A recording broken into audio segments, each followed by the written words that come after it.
అందుకే పెద్దవాళ్ళు ఒక మాట చెప్తారు, నీ జీవితం పండాలి అంటే నీకు పూజ వచ్చా రాదా వదిలేయి, నీకు వేదం తెలుసా తెలీదా వదిలిపెట్టేసేయి, నువ్వు ఉపనిషత్తులు చదువుకున్నావా చదువుకోలేదా వదిలిపెట్టేయి, రామాయణ భారత భాగవతాలు తెలుసుకున్నావా లేదా వదిలిపెట్టేయి, దక్షిణామూర్తి యొక్క మూర్తిని చూస్తూ కూర్చోవడం నేర్చుకో, అదొక్కటి నేర్చుకో చాలు.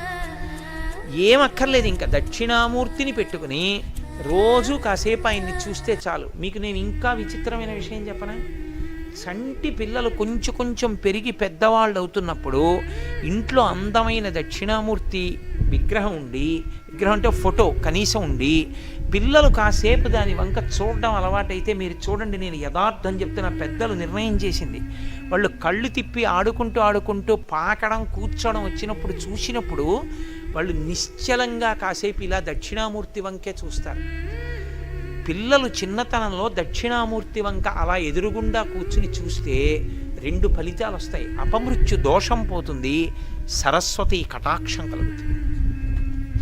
అందుకే అసలు ఇంట దక్షిణామూర్తి ఫోటో లేని ఇల్లు ఉండరాదు. అంత మంగళప్రదమూర్తి ఎవరు అంటే దక్షిణామూర్తియే.